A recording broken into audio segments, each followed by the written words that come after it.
croire au Seigneur Jésus et tu seras sauvé. Et ta famille. Comme l'Acte des Apôtres nous le dit, dans le chapitre 16, le verset 31. C'est ça que nous appelons la conversion, n'est-ce pas? Alléluia. Mais cette foi doit nous amener plus loin. Nous ne pouvons pas nous limiter là-bas.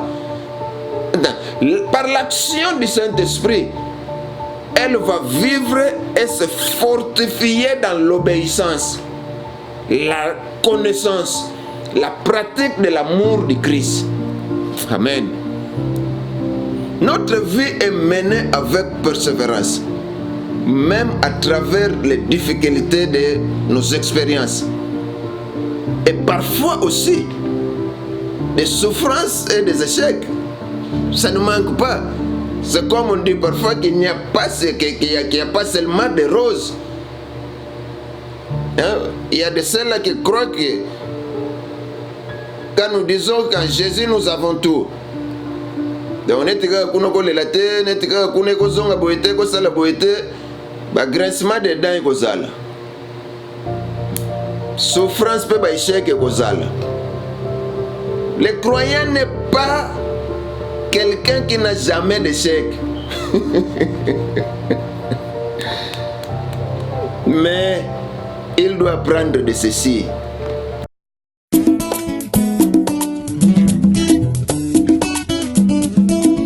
La présence de notre soka.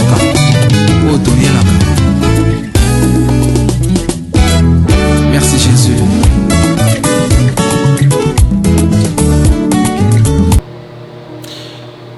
Shalom peuple de Dieu de partout. Nous voici encore ce jour devant vous par la grâce de Dieu. Car sans lui, nous ne pouvons pas nous mettre devant vous. Vous autant jamais, vous serez là de l'autre côté. Par sa grâce, il nous a donné la vie, la bonne santé, la force. Et nous a mis ce que nous avons à nous dire en ce jour. Et voilà pourquoi nous disons qu'il est bon.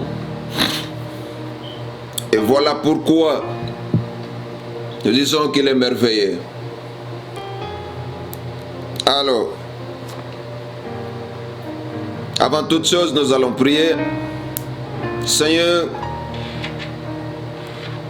nous te rendons grâce encore une fois de plus car tu es Dieu. Merci car tu as connu ce jour. Merci car tu as connu ce moment. Car tu es le maître des temps. Peu importe ce que nous pouvons préparer, celui qui accomplit c'est toi.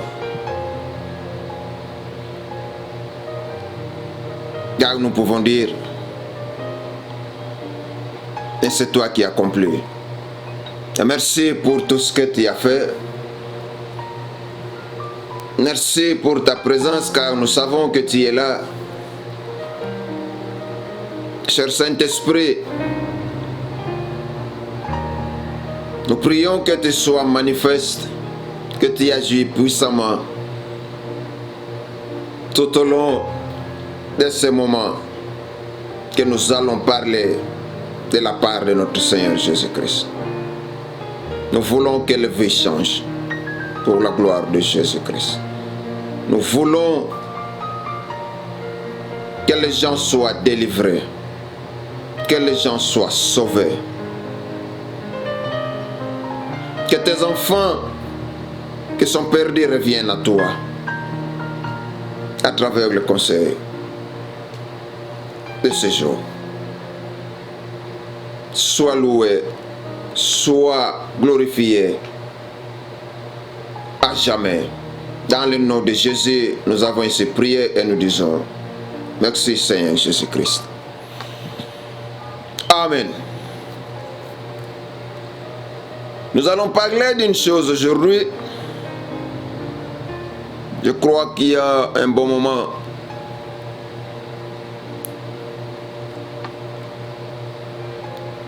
que nous ne sommes plus avec vous. C'est vraiment indépendamment de notre volonté. C'est par la grâce de Dieu, comme il est le maître du temps et des circonstances, il a encore voulu qu'aujourd'hui nous soyons là devant vous, afin que ceux-là qu'il a préparé pour écouter les conseils de ce jour soient bénis. C'est pour cela nous leur sommes très reconnaissants. À ne pas oublier, sans la bonne santé, nous ne pouvons pas nous tenir devant vous. Sans la force, nous ne pouvons pas aussi nous tenir devant vous. Et comme Dieu nous a fait grâce de nous donner, nous et vous, la bonne santé, de nous donner la force, afin que nous parlons et vous nous écoutez. C'est vraiment une grâce immense. Le verset d'aujourd'hui, dans Hébreux chapitre 12, le verset 14. Recherchez la paix avec tous et la sanctification. Soulignez sanctification, sans laquelle personne ne verra le Seigneur. Hebrews 12, verse 14.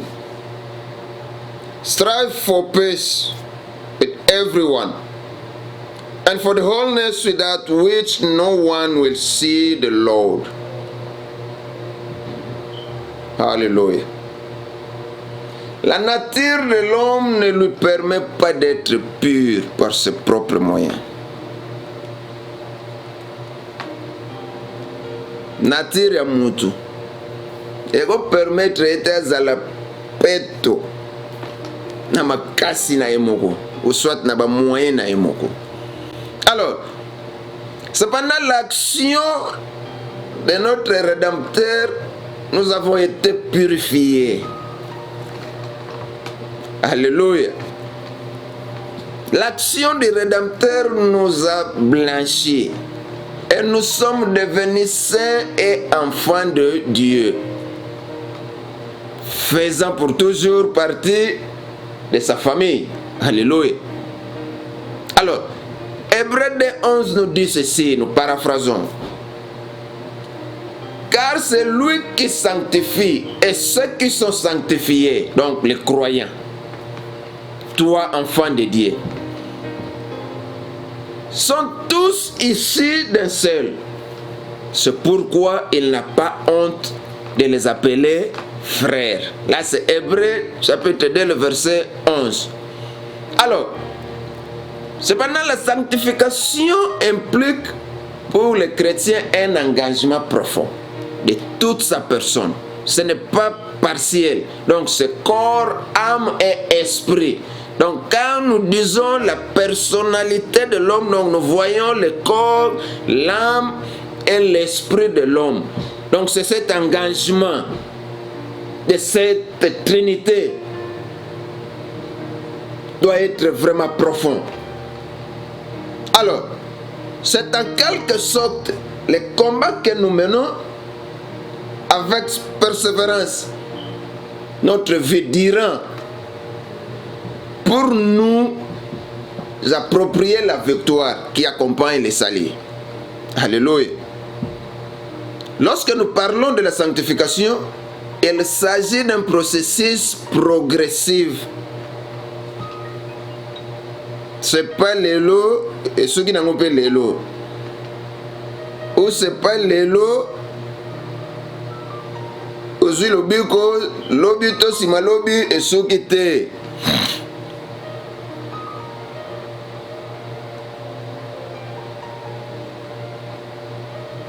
eza pour nabomo mobimba. Alors, pour nous approprier la victoire qui nous accompagne les salis. Alors, lorsque nous parlons de la sanctification, il s'agit d'un processus progressif, nous avons dit. C'est pourquoi l'expression plus complète et plus exacte est la sanctification progressive. N'est-ce pas clair? Ce n'est pas une sanctification limitée ou une sanctification partielle, mais une sanctification complète de l'homme et progressive. Amen. Aux yeux de Dieu, nous sommes déjà considérés comme sanctifiés et mis à part pour être semblables à Jésus. Hébreux 2:11 plus haut. Ceux qui ont sanctifié, nous avons déjà lu. C'est pourquoi le Nouveau Testament appelle les chrétiens les saints. Alléluia.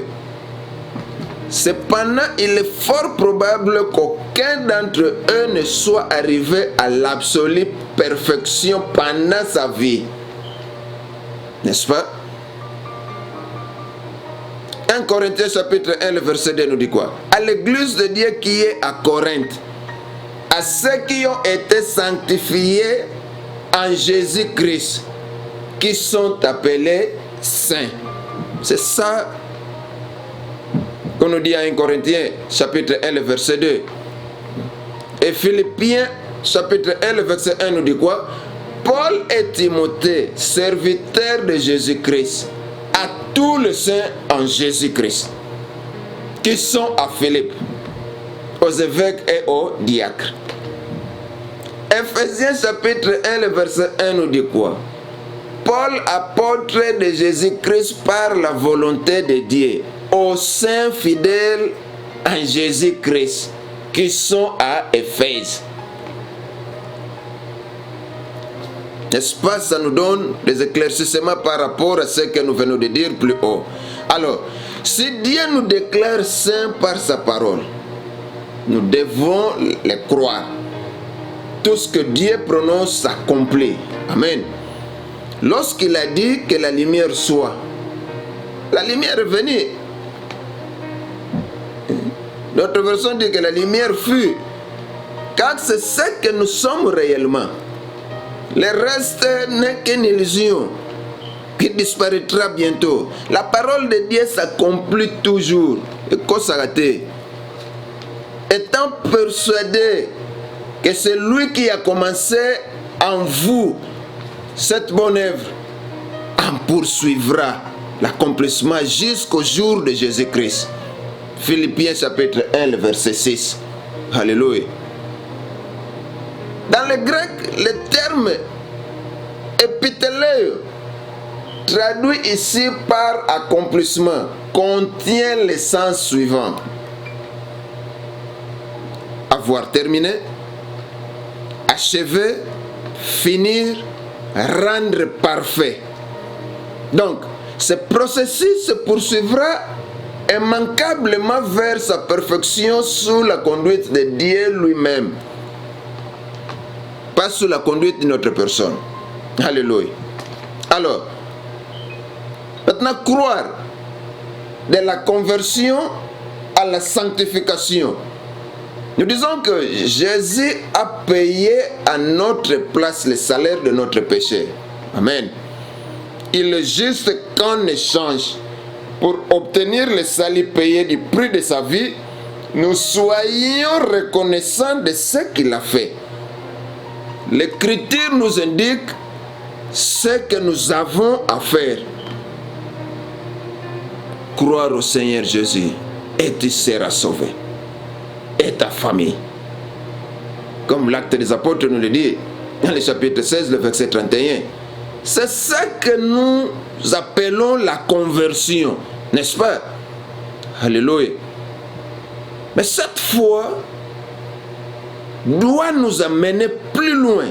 Nous ne pouvons pas nous limiter là-bas. Par l'action du Saint-Esprit, elle va vivre et se fortifier dans l'obéissance. la connaissance, la pratique de l'amour du Christ. Amen.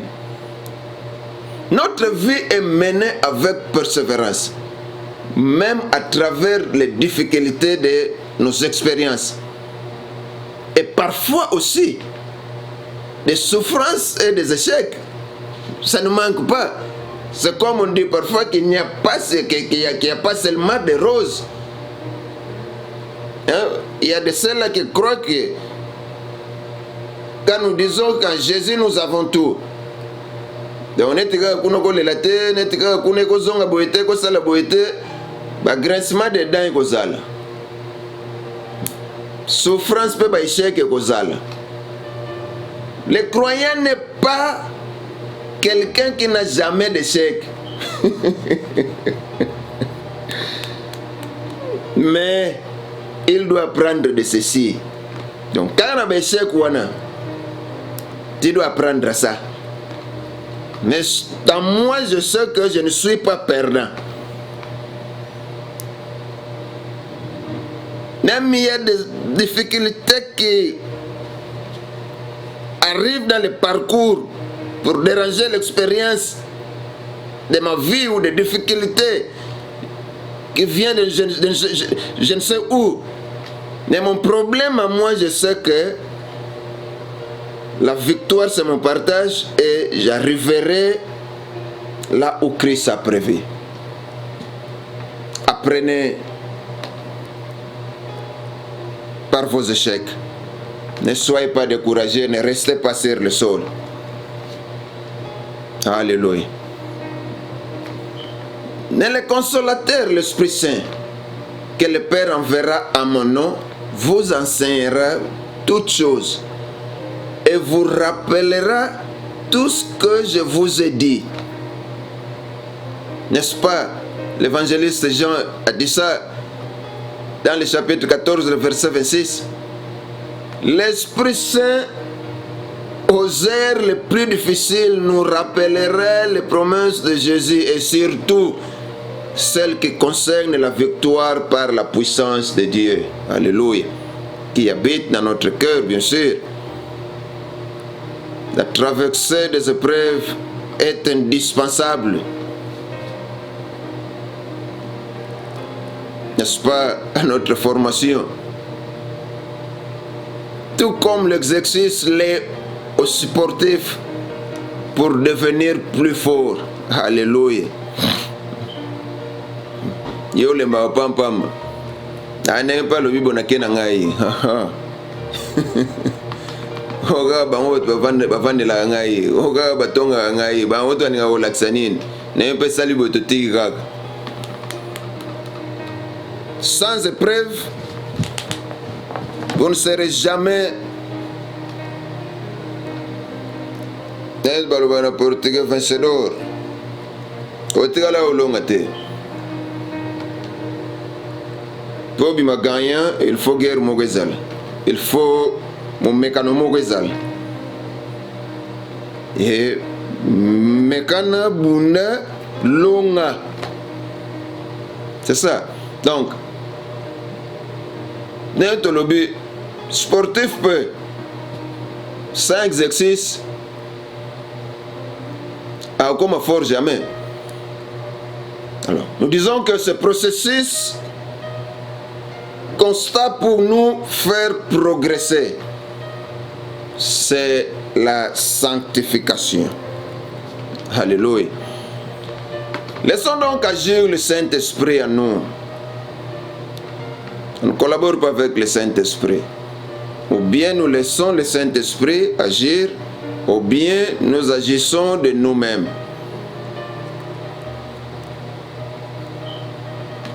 Nous disons qu'il est mieux de laisser le Saint-Esprit agir en vous. Zala malléable comme l'argile, hein, et pas à potier, jusqu'à ce que nous soyons conformes à ce désir. Alléluia. Jérémie 18, 4 nous dit, nous paraphrasons, comme il arrive à l'argile dans la main du potier. Il a refait un autre vase, tel qu'il trouva bon de le faire. Alléluia. Il y a encore un point. Obéissance ou obéir au commandement du Seigneur. Nous voyons bien que la sanctification est un processus sans cesse renouvelé, puisque le chrétien aura à se positionner selon sa foi et les commandements de son Père Céleste. Il devra compter sur l'aide du Saint-Esprit. Ça ne compte pas sur l'aide d'une autre personne. Non. Un chrétien, un enfant de Dieu, doit compter sur l'aide du Saint-Esprit. Et il y a comme dépendant il y a Nzambe et en même temps participant na œuvre Nzambe na mokilio tozali, tout en reflétant l'amour de Dieu dans sa vie. C'est ça. Nous devrons refléter l'amour de Dieu dans nos vies. En quelque sorte, moi, il faut comme un disciple en adoptant la discipline enseignée par Jésus-Christ. Alors, de plus que les croyants doivent comprendre que Dieu les aime et veut les obéir abondamment. C'est pourquoi Dieu leur a donné des commandements afin de leur faire éviter des peines et les souffrances attachées au mauvais choix et au péché. Alléluia. Il existe des peines inévitables que nous ne pouvons pas comprendre. Cependant, nous traversons aussi certaines peines et souffrances dues à nos mauvais choix. N'est-ce pas? Tâtonnement, mais quand vous êtes boy sala boy, son zambo ndimela yo chai wapi? Molimo mosantu kati na yo. Vandisi po talisa eke yo pe koki ko sala yo pe ko meka ko sala. Ça ne fonctionne pas comme ça. Toutes ces dernières peuvent être évitées et remplacées par d'abondantes bénédictions si nous écoutons les conseils de Dieu. C'est tout ce dont nous vous transmettons maintenant. Ceci nous sont donnés au travers de ces commandements. Alléluia. Non seulement l'obéissance conduit directement à des bénédictions, mais aussi accélère énormément le processus de sanctification progressive. Alléluia. Prendre les armes. Le croyant devient une sorte de soldat pour Jésus. Maintenant, voici comment un croyant peut devenir une sorte de soldat pour Jésus. La force toute puissante de Dieu. Alors, l'immense victoire que Christ a acquise à la croix propulse les chrétiens pour agir et se lever pour Dieu en prenant les mêmes armes que Jésus. Ce sont des armes spirituelles. En Jésus, nous sommes fortifiés chaque jour par sa force toute puissante. Qu'est-ce qu'il dit? Éphésiens chapitre 6, le verset 10 à 11. Au reste, mes frères, fortifiez-vous dans le Seigneur et par sa force toute puissante. Revêtez-vous de toute l'armure de Dieu, afin que vous puissiez tenir ferme contre les artifices du diable. Alléluia. Ce verset mentionne aussi une armure que Dieu a prévue pour chacun de ses enfants, n'est-ce pas? Quelle est donc cette armure? L'apôtre Paul a eu maintes fois l'occasion d'observer les soldats romains, n'est-ce pas? Il a médité sur leur tenue et leur armement, notamment lorsqu'il fut emprisonné dans une prison romaine, n'est-ce pas? Sous la conduite de l'Esprit Saint, il nous offre une comparaison entre la tenue du soldat romain et celle des croyants qui servent le Seigneur munis de tout l'équipement spécial que Dieu leur a fourni. Alléluia. Chaque partie de l'équipement du soldat correspond à l'équipement spirituel que Dieu nous demande d'utiliser dans le domaine spirituel. Nous pouvons ainsi progresser dans notre sanctification, allant de la victoire en victoire, bien sûr. Alors, voici donc cet équipement tel qu'il est décrit dans la parole de Dieu. Il est vraiment nécessaire qu'un chrétien, un enfant de Dieu, prenne connaissance de ces choses. Alléluia. Excusez-moi. C'est pourquoi prenez toutes les armes de Dieu, afin de pouvoir résister dans les mauvais jours et tenir ferme après avoir tout surmonté. Tenez donc ferme, ayez à vos reins la vertu pour sentir, revêtez la cuirasse de la justice, mettez pour chaussure à vos pieds les ailes que donne l'évangile de paix. Alléluia. Prenez par-dessus tout cela les boucliers de la foi, avec lequel vous pourrez éteindre tous les traits enflammés du malin. Prenez aussi des casques du salut et les peu de l'esprit, qui est la parole de Dieu. Faites en tout temps par l'esprit toutes sortes de prières et de supplications. Veillez à cela avec une entière persévérance et priez pour tous les saints. Ephésiens chapitre 6, le verset 13 à 18. C'est tout ce que nous venons de paraphraser. Alors, les armes du croyant. Prêtez attention. Il est nécessaire d'étudier chacune des composantes par rapport à ce dont nous voulons décrire maintenant. Ayez à vos reins la vérité, pour sentir.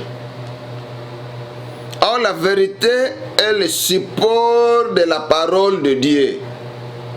Tout comme le ceinturon du soldat porte son épée. Sans un esprit de vérité, la Bible est interprétée faussement. Donc là, vous parlerez de vous-même, au lieu de parler de Jésus. Donc, vous ne donnerez pas la vie quand vous parlez de vous-même. Donc, c'est pour cela que nous disons que sans un esprit de vérité, la Bible est interprétée faussement. N'est-ce pas? Alors, allons prendre le deuxième. Revêtez la cuirasse de la justice. Or, la cuirasse protège les organes vitaux, notamment le cœur. Il est vital de savoir comment Dieu nous justifie afin de résister à la culpabilité que l'ennemi veut placer dans notre cœur, n'est-ce pas? Marcher dans les voies de la justice est une puissante protection, n'est-ce pas?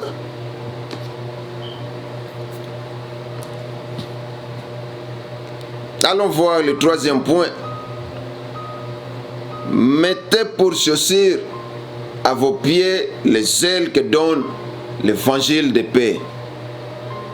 Alors, la meilleure infanterie est nulle sans de bonnes chaussures. Amen. Ça ne peut pas faire l'infanterie pieds nus avec des ketch. Or, le chrétien doit être chaussé du zèle de l'empressement et du dévouement mis au service du Seigneur. Alléluia. Cette ardeur est générée par l'évangile de paix. C'est le verbe que nous vous lisons. Amen. Prenez par-dessus tout cela les boucliers de la foi, avec lequel vous pourrez éteindre tout le trait enflammé du malin.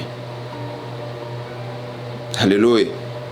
Alors, lorsque les adversaires sont armés d'arcs tirants, de flèches enflammées, les boucliers servent de protection. Les malins décochent des flèches meurtrières pour nous faire périr. Et notre foi, comme un bouclier, arrêtera ces traits. Amen. Est-ce que nous comprenons ces choses? Alléluia. Prenez aussi le casque du salut. Parlant du casque du salut, le casque du soldat romain protégeait sa tête, mais aussi montrait la couleur de son régiment. Or, la certitude de notre salut est la protection de notre tête et montre aussi que nous appartenons à Jésus. Qu'est-ce que nous disons pour l'épée? Et l'épée de l'esprit qui est la parole de Dieu. Nous disons que l'épée tranche, sépare. De même, la parole de Dieu précise sa volonté. Elle est l'arme de l'esprit de Dieu pour convaincre dans la vérité et la justice. Alléluia. Faites en tout temps par l'esprit toutes sortes de prières et de supplications. Veillez à cela avec une entière persévérance et priez pour tous les saints. Qu'est-ce que nous voulons dire par là? La prière est une arme puissante. Dieu insiste au travers de toute sa parole pour que nous l'utilisons afin de triompher du mal et faire avancer son royaume. Amen. N'est-ce pas qu'il est évident de confesser le péché? Pourquoi? Parce que l'homme tombe dans le péché. En dépit de sa foi, et alors même qu'il ne le veut pas, l'homme pêche. Paul encore nous explique cela en Romains 7, 19. Car je ne fais pas le bien que je veux, et je fais le mal que je ne veux pas. En effet, la perfection absolue dans notre vie est impossible à l'homme car il est fait de chair et le péché est en lui. 1 Jean 1, 8 nous dit, si nous disons que nous n'avons pas de péché, nous nous séduisons nous-mêmes et la vérité n'est point à nous, n'est-ce pas? Mais soyons rassurés que nous ne serons pas tentés au-delà de nos forces. Merci, que les mains soient là. C'est les mains chaque fois changent. Donc, aucune tentation ne vous est survenue qui n'ait été une tentation humaine. Or, Dieu est fidèle et il ne permettra point que vous soyez tentés au-delà de vos forces. Mais avec la tentation, il vous en donnera aussi l'issue afin que vous puissiez la supporter. 1 Corinthiens chapitre 10, le verset 13. Confesser, c'est être pardonné. Alléluia. Après notre conversion, excusez-moi, nous disons qu'après notre conversion et notre baptême, nous sommes purifiés de nos anciens péchés. Nous devenons un homme nouveau. Cela veut dire que nous allons changer notre manière de vivre par la grâce de Dieu et la force de l'Esprit Saint. N'est-ce pas? Pourtant, frères et sœurs, nous sommes soumis à la tentation et nous arrive des péchés. Alléluia. La plénitude du salut est accomplie à la croix, car tous nos péchés passés, présents et à venir sont payés par le sang de Jésus. Et il nous promet de nous envoyer l'Esprit Saint pour éclairer notre conscience sur nos défaillances. Pourquoi tu gardes toujours ta conscience inerte? Pourquoi? Parce que tu trouves ce que tu fais sucré comme du miel. Écoutez la parole de ce jour. Écoutez les conseils de ce jour. Alors nous disons, c'est pourquoi en reconnaissant et en confessant à Dieu nos péchés, il nous pardonne et nous purifie de toutes nos iniquités. 1 Jean 1,9. Si nous confessons nos péchés, il est fidèle et juste pour nous les pardonner et pour nous purifier de toute iniquité, n'est-ce pas? Jacques donne des conseils complémentaires à la confession pour rester victorieux. Jacques 4,7. Soumettez-vous donc à Dieu. Résistez au diable et il fuira loin de vous. N'est-ce pas? Génial. Alléluia. Confessez Jésus-Christ. Confessez Jésus-Christ. Nous disons que confesser Jésus, c'est témoigner qu'il est Fils de Dieu, Sauveur et Seigneur. Alléluia. Dieu fait homme pour accomplir la rédemption de l'homme. Romains 19 nous dit, si tu confesses de ta bouche le Seigneur Jésus, et si tu crois dans ton cœur que Dieu l'a ressuscité des morts, tu seras sauvé. Amen. L'apôtre Paul nous montre l'exemple. Il n'a pas honte du message de Jésus. Romains 1,16 nous dit ceci. Car je n'ai point honte de l'évangile, c'est une puissance de Dieu pour le salut de quiconque croit, des Juifs premièrement, puis des Grecs. Alors, allons dire ceci. Jésus nous a sauvés de la mort spirituelle et nous donne la victoire sur le péché, n'est-ce pas? Cependant, il nous faut simplement croire. Et la foi produira naturellement des œuvres bonnes en nous. Par amour pour Dieu, nous confesserons son nom, nous lui obéirons et désirerons croître dans sa connaissance. Et enfin, chaque jour, nous le prierons, n'est-ce pas? Alors, laissons-nous sanctifier par l'action du Saint-Esprit, assurer que Jésus a vaincu pour que nous soyons ou pour que nous ayons le salut et la victoire. Colossiens chapitre 1, le verset 9 nous dit ceci.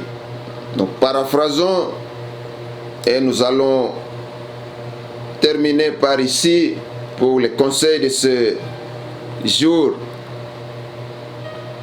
Nous disons que nous ne cessons de prier Dieu pour vous et demander que vous soyez remplis de la connaissance de sa volonté, en toute sagesse et intelligence spirituelle, pour marcher d'une manière digne du Seigneur et lui être entièrement agréable, portant des fruits en toutes sortes de bonnes œuvres et croissant par la connaissance de Dieu, fortifié à tous égards pour sa puissance glorieuse, en sorte que vous soyez toujours et avec joie, persévérant et patient. Que le Seigneur vous bénisse. Que l'amour de Dieu très haut abonde vos vies. Recevez avec puissance les conseils de ce jour. Et avec l'aide du Saint-Esprit, laisse que ce conseil transforme la vie d'une personne qui nous a suivis en ce moment. Nous bénissons vos santé. Nous bénissons vos travail. Nous bénissons vos familles. Que la paix de Christ soit votre partage. Que l'amour de Dieu comble vos cœurs. Dans le nom puissant de Jésus-Christ, nous avons ici prié et nous disons Amen.